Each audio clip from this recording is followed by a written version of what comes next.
السلام عليكم ورحمة الله. ازيكم يا حلوين؟ عاملين ايه؟ يا رب تكونوا بخير. النهارده ان شاء الله يا جماعة جايبه لكم بالوصفة السحرية اللي هتخلي جسمك بيلمع، هتخلي جسمك ابيض زي التلج، هتخلي البيكيني والاندر ارم بدل ما هم غامقين وداكنين ولونهم مش عاجبك ان شاء الله لونهم هيفتح جدا. الوصفة دي يا جماعة من اكتر الوصفات اللي بتجيب نتيجة تفتيح الاندر ارم سريعا والبيكيني. لو داومتي على الوصفة دي ان شاء الله بتشوفي نتيجة ترضيكي. زي ما تعودنا حبايبي نصلي على النبي عليه الصلاة وافضل السلام. ويا ريت حبايبي اللي لسه ما دعمنيش باشتراكه في القناه او لسه جديد بيتفرج عليا ادعموني باشتراك في القناه وما تبخلوش عليا باللايك ونصلي على النبي. ننزل نصلي على النبي دلوقتي في الكومنتات عليه الصلاه وافضل السلام. نبتدي كده بسم الله الرحمن الرحيم. زي ما قلت لك الماسك ده هيخلي جسمك ابيض زي التلج، هيشيل سواد الاندر ارم والبيكيني، هيفتح الجسم كله. كلها مواد ان شاء الله غير مضره على الجسم وهتفتح كمان معاكي بطريقه اول ما هتشوفي باذن الله هتنبهري من النتيجه. عندي يا جماعه كده اول مكون هجيب عندي اي بس بوله كده زي ما انتم شايفين، وهجيب عندي كده معلقه خليها على جنب. هجيب عندي يا جماعه اي صابونه انت بتستخدميها في ايدك تستخدميها على بشرتك، صابونه دوف، جليسرين، اي نوع صابون عندك متوفر ما توقفيش نفسك خالص. هتبشروا منه كده حوالي معلقتين من الصابون. اي نوع صابون هبتدي ان انا ابشر منه كده حوالي معلقتين كبار من الصابون زي ما انتم شايفين بالمنظر ده. بشرت كده معلقتين من اي نوع صابون عندك زي ما قلتلك. يفضل طبعا لو صابونه بتفتح البشره بتاعتك زي دوف او جليسرين، اي حاجه برضو ترطب على البشره. المهم ان انا بشرت اي نوع صابون عندي تمام، مش محدده لكم حاجه معينه. وهبتدي بقى احط عليه يا جماعه المكونات اللي انا هقولها لكم دي. من كل مكون هحط حوالي معلقه. تمام، بسم الله. نبتدي كده يا جماعه نحط اول مكون معايا هو النشا. النشا بتباع عند اي عطار. النشا يا جماعه من المكونات اللي بتساعد جدا في تفتيح الجسم وبتزيل اي سواد او غمقان موجود في الجسم. بيساعد جدا كمان لو عندك اي غمقان بقاله زمن او فتره، النشا باذن الله بتقضي عليه تماما لو داومتي طبعا عليه. المهم ان انا خدت كده معلقه من النشا. المكون التاني يا جماعه اللي بيستخدموا اكتر الوصفات اللي بتجيب النتيجه هو الرز يا جماعه. دقيق الرز المطحون. لو انت عندك شويه رز هتجيبيهم تطحنيهم في الكبه يبقى عندك بالمنظر ده. تمام، او موجودين عند العطار دقيق رز ناعم بتقولي له كده وبيديهولك. الوصفه دي يا جماعه دقيق الرز ده من اكتر المكونات اللي بيستخدموها الكوريين في الوصفات بتاعتهم، بتبقى ناجحه جدا، بتخلي بشرتهم بيضه بتلمع جدا. ثالث مكون يا جماعه برضو موجود عند العطار، مكون سحري في ازاله اي سواد، مش سمار، سواد موجود في الجسم وفي مناطق الحساسه، وامن جدا على المناطق الحساسه، هي الحنه البيضه. هياخد برضو منها كده حوالي معلقه.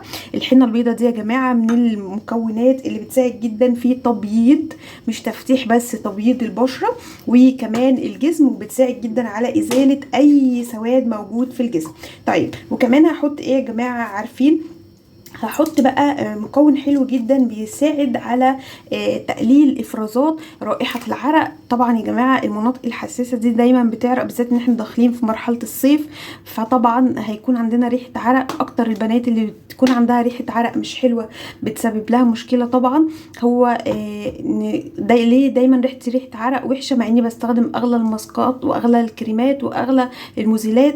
جماعه كل ده بيروح بمعلقه من الشبه المطحونه برضو يا جماعه موجوده عند العطار، بتكون بودر كده زي ما انتم شايفين، بتساعد جدا على ازاله رائحه العرق الكريهه اللي بتخلي طبعا كل بنت بتكون متضايقه من ريحتها بسبب رائحه العرق وبسبب العرق وبسبب افرازات العرق الكتير. طيب كل المكونات دي انا هستخدم عليها ربع معلقه صغيره من الكربوناتو او بيكربونات الصوديوم. برضو يا جماعه ده موجود عند اي عطار. هستخدم بس ربع معلقه مش كتير، ربع معلقه صغيره، وهتساعد جدا في ازاله السمار اللي موجود في الجسم. وحلوه جدا يا جماعه. انا الوصفه دي دايما بستخدمها بالذات لو انا بقالي فتره حاسه ان جسمي داكن، حاسه ان في سواد في منطقه معينه في جسمي. الوصفه دي يا جماعه بتزيل اي سواد موجود في الاندر ارم والبيكيني، امنه جدا مفيش فيها اي مشكله. وطبعا زي ما احنا متعودين اي وصفه انت بتستخدميها الاندر ارم او البيكيني مش بنحطها على طول، احنا بنستخدمها على ايدينا، بنشوف هنتحسس منها ولا لا، وبعد كده بنبتدي نستخدمها. هعصر بقى يا جماعه على الكلام ده كله يعني عصرتين كده من الليمون. بسم الله. قصره كده من الليمون. عايزه اقول لكم ان اول ما بتنزلي كده بالليمون، انا خدت حوالي معلقه كده صغيره من الليمون. اول ما بتنزلي من الليمون بصوا الفوم اللي بيطلع، شايفين؟ بيزيل بقى يا جماعه السواد من الجسم بالطريقه اللي انت شايفاها دي. شايفين كده عملت رواوي ازاي؟ بصوا كده معايا. اول ما بتنزلي على الجسم على المناطق الداكنه او اللي فيها سواد بتعمل كده بنفس الشكل اللي انتوا شايفينه. اخر مكون بقى يا جماعه معايا احطه في الوصفه الخطيره دي هو ميه الورد. هبتدي كده انزل واحده واحده بميه الورد لحد ما الاقي كل المكونات اختلطت معايا. بسم الله. عايزه اقول لكم بصوا كل ما اقلب فيها وانزل ميه الورد. طيب ما عنديش ميه ورد او بتحسس منها، تقدري تستخدمي ماء زهر برضو. مش بعرف استخدمها او برضو بتحسس منها، مفيش مشكله خالص يا جماعه. تقدري ان انتي عادي تخلطي بالميه عادي خالص، مفيش اي مشكله. المهم ان انا هفضل ادوب كده لحد ما اتاكد ان الصابون بتاعي اللي انا بشرته داب في الوصفه دي تماما، لحد ما يبقى عندي كده فوم زي ما انتم شايفين. طبعا افضل اقلب لحد ما الصابون بتاعي يدوب. بصوا الصابون اهو بيدوب تماما، بس مع طبعا التقليب المستمر. اول بقى ما اقلب كويس والاقي خلاص عندي كده القوام بقى فوم بالمنظر اللي انتم شايفينه ده، ابتدي بقى بسم الله الرحمن الرحيم ان انا اجيب الاداه دي. انا بستخدمها يا جماعه في الماسكات اللي هي السكرابات اللي بتزيل عندي السواد اللي موجود في الجسم، او حتى الليفه المغربيه، مفيش اي مشكله اللي موجود عندك واللي متوفر. المهم ان انت جسمك ما شاء الله هيرجع ابيض قشطه بعد الوصفه دي يا جماعه. وصفه العيد اللي هترجع جسمك ابيض قشطه، هترجع جسمك منور. لو في حتت من الصابون ما اتفرقتش معاكي وانت بتقلبي الوصفه مفيش اي مشكله.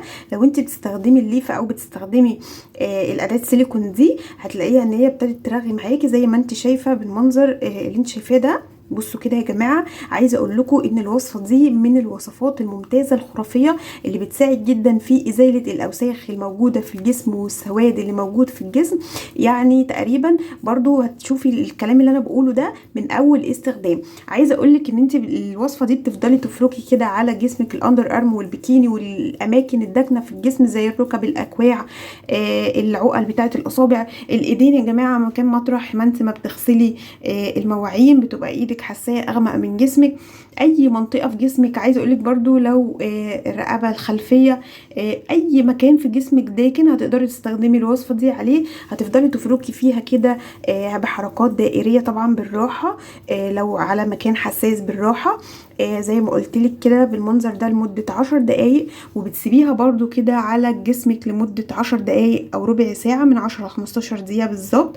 وبعد كده بقى بتبتدي ان انت تغسلي ايدك او المكان اللي انت حاطه عليه الوصفه دي. عايزه اقولك بقى بعد ما هتغسلي الوصفه دي من ايدك، لما هتيجي تفركي كده في جسمك هتشوفي بقى اللي بيطلع في جسمك وهوريكم. عايزه اقول لكم بقى يعني انا شطفت دلوقتي ايدي، بصوا كل ما اجي اعمل فيها كده شايفين يا جماعه بيطلع منها كده. بصوا مش عارفه الصوره واضحه ولا لا، بس بيطلع منها كده حاجات صغيره. بصوا ده يا جماعه تقشير الجلد، بيزيل كل السواد او الطبقه اللي هي الداكنه اللي في الجسم. فهتفضلي بس كده بعد السكراب ده زي ما قلت لك هتدعكي بقى جسمك كده بالليفه كويس قوي بعد ما تشطفيه. بصوا هتلاقوا يا جماعه بجد بيطلع كل السواد، الطبقه الغامقه اللي موجوده في الجسم، كل ده بيطلع، كل ده بيتزال. بشرتك بتبقى جميله بيضه منوره. عايزه اقول لكم بقى الماسك ده لازم تجربوه على العيد وبتشوفوا بنفسكم النتيجه من هنا للعيد. من اول استخدام هتشوفي جسمك ازاي بيبرق كده وجسمك بقى بيلمع وابيض قشطه. طبعا يا جماعه بعد الوصفه دي اوعوا تنسوا اهم خطوه، هي خطوه الترطيب. لازم كريم مرطب لجسمك او لوشن مرطب لجسمك، وشوفي النتيجه وادعيلي. يا رب تكونوا استفدتوا حبايبي معايا من وصفه العيد دي. اللي وصل معايا لاخر الفيديو ما ينساش يصلي على النبي. اشوفكم فيديو جديد حبايبي، وصفات تانية جديده، ومستنيه طبعا اسمع رايكم على وصفه العيد. مع السلامه.